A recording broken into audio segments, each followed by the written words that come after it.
हाय नमस्कार, आप देख रहे हैं सिटी न्यूज़ 100। भारी पुलिस फोर्स लेकर देखिएगा, महिला पुलिसकर्मी हैं, वहाँ पुलिसकर्मी हैं, लगातार तमाम पुलिसकर्मी हैं यहाँ पर पहुँचे हैं। जेसीबी पहुँची है, यहाँ भी जेसीबी है। लगातार देखिएगा लंबी बड़ी तोड़फोड़ की जा रही है। ये दिल्ली से सटे फैजाबाद का इस्माइलपुर के आसपास का एरिया है, वो आप देख रहे हैं गाड़ियाँ वहाँ से चल रही हैं। उधर दिल्ली का हिस्सा है, इधर फैजाबाद का हिस्सा, और जिस हिस्से में खड़े हैं वो फैजाबाद का है। 15 साल से कॉलोनी बसी पड़ी है। 1 महीने पहले भी प्रशासन ने यहाँ पर तोड़फोड़ की थी। अब ये देखिए डीटीपी पहुँचे हैं, अधिकारी पहुँचे हैं। देखिए प्रशासन ने तोड़फोड़ की थी, उसके बाद भी फिर आज तोड़फोड़ की जा रही है। लोगों ने फिर मकान बना लिए हैं। लेकिन सवाल सीधा सीधा बनता है कि यहाँ का जो डीलर है वो करोड़ों रुपये यहाँ पर डकार चुका है। तब प्रशासन कहाँ सोया था जब ये 15 साल से कॉलोनी लगातार बसी थी। 15 साल से लगातार यहाँ लोग रह रहे थे, अच्छे खासे परिवार थे, बहुत सारे लोग यहाँ पर बसे थे।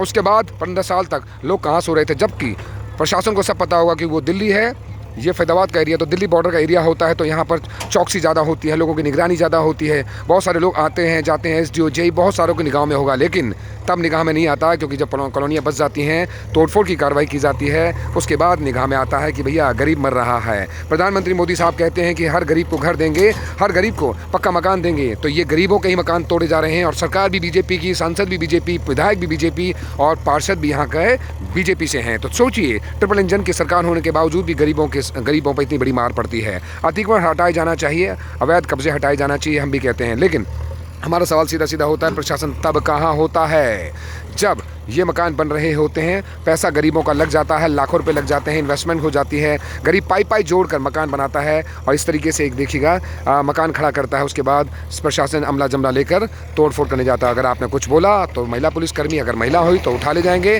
पुरुष होंगे तो उठा ले जाएंगे। सोचिए, पुलिसकर्मी साफ बैठे होते हैं लठ मारने के लिए, भगाने के लिए, सब कुछ करने के लिए बैठे होते हैं, लेकिन जो डीलर है वो फरार घूम रहा होता है। उस पर कार्रवाई होनी चाहिए, उस पर तो बड़े से बड़ा मुकदमा दर्ज होना चाहिए, क्योंकि गरीबों के मकान देखिएगा जिस तरीके से पैसे हज़ारों रुपए की, करोड़ों रुपए की यहाँ ज़मीन है जो बेच खाया है। और कहते हैं कि डीलर आसपास ही डीलर भटक रहा होगा, सबको पता है, क्योंकि लोगों के मुताबिक डीलर आसपास ही देखा गया और रोज़ाना आता है, लेकिन अभी तक पकड़ा नहीं गया। वो देखिए एक जेसीबी वहाँ चल रही है और एक जेसीबी यहाँ चल रही है।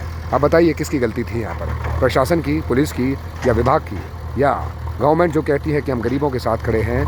या सिर्फ 2 बातें नज़र आती हैं, एक सिर्फ शब्दों में, अखबारों में, न्यूज़ पेपर्स में, सिर्फ माइक पर, मंच पर, और एक ज़मीन पर ये चेहरा नज़र आता है सरकार की 2 रवैया का। ये देखिएगा किसकी गलती नज़र आएगी, बताइएगा।